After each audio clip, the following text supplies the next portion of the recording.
सबसे पहले साध संगत को मेरी प्यार भरी धन धन सतगुरु। कहानी शुरू होती है एक छोटे से गांव से, जहां एक गरीब आदमी रहता था। नाम था धना। धना के पास न जमीन थी, न पैसा, न घर ठीक से छप्पर वाला। पर उसके पास एक चीज थी, भक्ति और विश्वास। वो हर सुबह उठकर कहता, हे मेरे गुरुजी, जो कुछ भी है आपकी दया से है। गांव वाले उस पर हंसते थे, कहते, धना तेरे पास कुछ नहीं है, फिर भी तू कहता है गुरुजी दयालु हैं। धना मुस्कुराकर कहता, जो मुझे रोज सांस देते हैं वही सबसे बड़े दाता हैं। एक दिन गांव में खबर फैली, आज गुरुजी गांव आने वाले हैं। गांव में हलचल मच गई। हर कोई सोचने लगा, हम गुरुजी का स्वागत कैसे करें। किसी ने मिठाई तैयार की, किसी ने सोने का आसन सजाया। सब चाहते थे कि गुरुजी उनके घर आएं। धना भी बहुत खुश हुआ, पर फिर उसे याद आया, मेरे पास तो देने को कुछ है ही नहीं। उसकी आंखों में आंसू आ गए।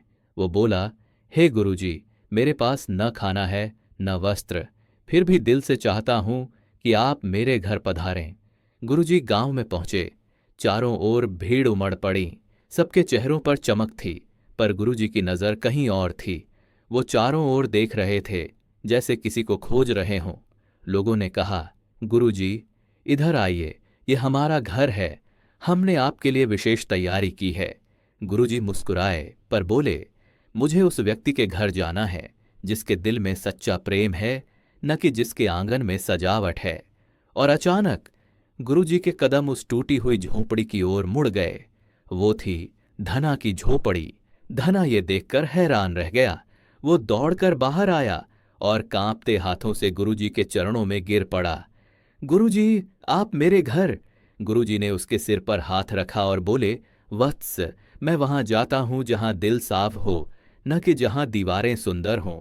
धना के पास खाने को कुछ नहीं था, बस एक सूखी रोटी थी और थोड़ा पानी। वो झिझकते हुए बोला, गुरुजी, यही है मेरे घर का भोजन। गुरुजी मुस्कुराए और बोले, वत्स, ये भोजन नहीं, तेरी श्रद्धा है।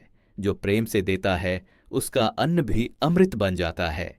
उन्होंने वह सूखी रोटी खाई और कहते हैं, उसी पल वह रोटी से खुशबू फैलने लगी। सारी झोपड़ी में प्रकाश फैल गया। गांव वाले यह दृश्य देखकर चौंक गए। किसी ने पूछा, गुरुजी, हमने तो सोने का आसन बिछाया था, मिठाइयाँ बनाई थीं, फिर भी आप इस गरीब के घर क्यों आए। गुरुजी ने कहा, क्योंकि तुमने मुझे स्वाद से बुलाया था, पर इसने मुझे स्नेह से बुलाया था। तुमने मुझे दिखावे के लिए बुलाया और इसने मुझे दिल से पुकारा। सन्नाटा छा गया। गांव के सभी लोग धना की झोपड़ी के आगे झुक गए।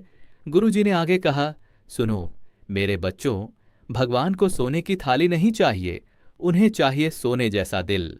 गरीबी कोई दोष नहीं है, अगर भीतर भक्ति है तो वही सबसे बड़ा खजाना है। जो अपने पास से थोड़ा भी प्रेम से देता है वो करोड़पति से भी अमीर है। धना की आंखों में आंसू थे, लेकिन उन आंसुओं में अब दुख नहीं था, वो आंसू थे कृतज्ञता के।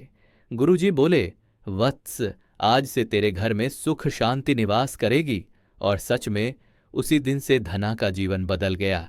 धीरे धीरे उसके खेतों में हरियाली आई, उसके घर में रोशनी लौटी, पर सबसे बड़ी बात, उसके मन में अब स्थायी आनंद बस गया। कहते हैं, भगवान गरीब के घर देर से आते हैं पर खाली हाथ नहीं आते। और गुरुजी ने यही साबित कर दिया कि भगवान का वास मंदिर में नहीं, बल्कि उस दिल में है जो सच्चे प्रेम से उन्हें पुकारता है। तो याद रखिए, कभी अपने पास की कमी पर मत रोइए, क्योंकि प्रभु को आपकी चीज नहीं चाहिए, उन्हें चाहिए आपका निर्मल मन और सच्ची भक्ति। जय सतगुरु महाराज की, मनोहर लाल अमर मस्ताना जी की जय।